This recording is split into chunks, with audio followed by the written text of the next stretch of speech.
telefishinka bulsho hoyga uu ka degan yahay magaalada Hargeysa waxa uu wareysi gaar ah ku siiyay maarayii hore ee maalgashiga Somaliland Cismaan Maxamed Badmaax waxaanu ka hadlay dagaalka ka taagan deegaanka Tukaraq ee u dhaxeeya ciidamada Somaliland iyo maamulka Puntland. sidoo kale Cismaan Maxamed Badmaax ayaa ka hadlay colaadda beelo walaalaha ku dhex martay deegaanka Ceelafweyn isagoo ku tilmaamay qaramada midoobay ergeyga qaramada midoobay u qaabilsan Somaliland iyo Soomaaliya Master Michael Keating midaan dhex u ahayn labada dal. aad waxaan mahad u naqayaa bulsho TV oo isoo booqatay gurigeyga igu soo booqatay bogaadinaya bisha barakeysan inoo bilatay ilaahay horta bil khayr qabta oo inooga dhigo dhawaan ciidamada maamulka Soomaaliya ee Puntland waxa warar ku soo qaaday ciidamada qaranka Somaliland dagaal ba ka dhacay balse aad aragtaa ugu hor dagaal wallahi horta gardarro waxa weeye aan cad oo badheera iyo xorriyadeennii xamargeennay waxaynu kala kulanay weynigii ogeyn qorshe laynoo degay oo ah in wixii aynu meesha la tagnay jeebka la gashado laynoogu bedelo wasaarado iyo mansabyo aad iyo aad u liita innaguna run ahaantii inagoo markaa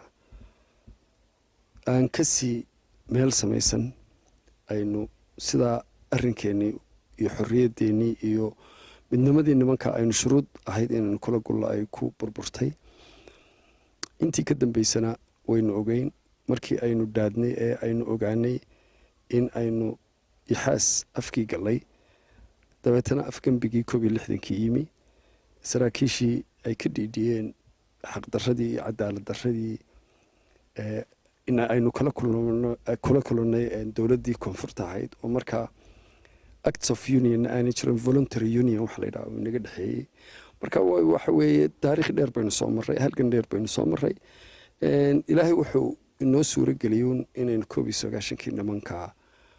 xornimadeennii la soo noqono iyo madax bannaanimadeennii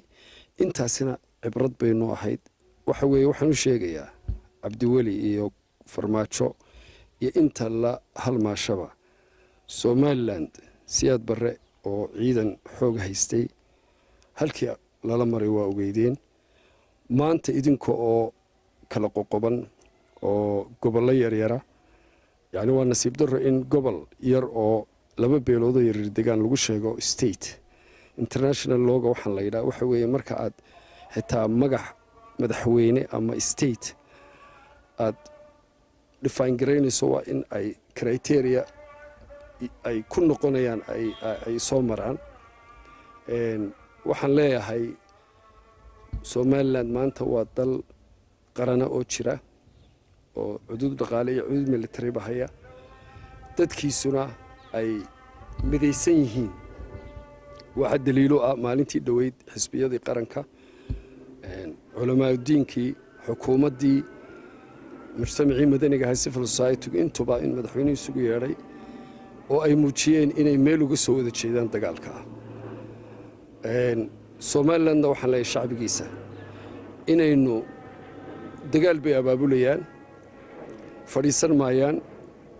waa inaynu u diyaar garownaa xooggeena iyo maalkeena iyo muruqeenaba la garab istaagnaa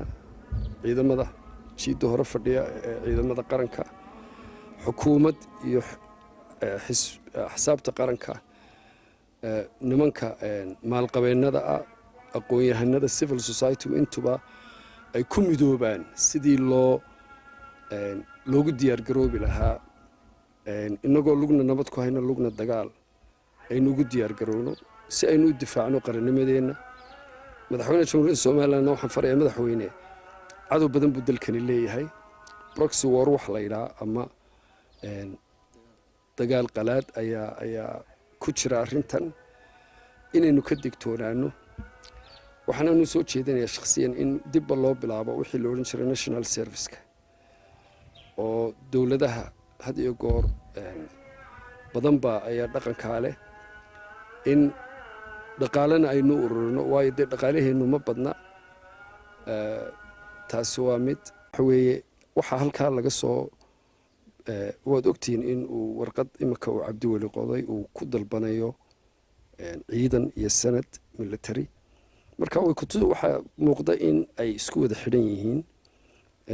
aanay wax caqli iyo xikmad ku dhaqmaya meesha aysan ku jirin. UN-ku waa body caalamiya oo international oo dee ixtiraamkiisa iyo milgihiisa leh, laakiinse waxa weeye dee macnaheedu maaha shaksi iyaga matalaya haddii uu khaldamo inaynu aqbalo. way iska cadday Keating inaanu dhex ahayn. haddaad muqaabaloodii inkiisii hore iyo interviewgiisii hore aragto wuxuu iyo riboodiyada Security Councilka siiyey in badan buu ku nuuxnuuxsaday in Somaliland ay tahay maamul goboleed. taa waynu ogeyn UN-ku mowqifka ay naga taagan yihiin, laakiinse protest waa inaynu ka dhiibnaa oo xaq baad u leedahay inaad tidhaahdo UN-ka aad la xidhiidho oo diiddo ma garanaysa ashkhaasta behaviorkooda ama conductkooda ama tasarufkooda aanu meel kaga dhacaydo madax banaanida iyo qarnimada Soomaaliland. markaan waxaan qabaa taa sidii dowladda u taala, laakiinse waxaa dhammaanba la isku raacay dareenkuna yahay oo ay tahay oo muuqata in aanu dhex ka ahayn arrimaha. waxaan gabagabadii ku weydiin lahaa colaadda Ceelaf Weyn waa colaad soo noqnoqotay oo beelo walaalaha dhex maraysa, maxay tahay taladaad soo jeedinaysaa? waxa muhiima marka khilaaf dhaco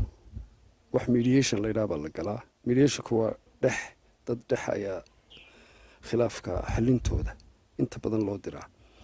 anu waxaan ujeedinayaa xukuumadda in ay iyagoo la kaashanaya culamaa diinka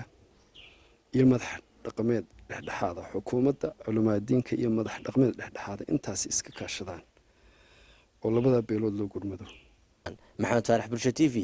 Hargeysa.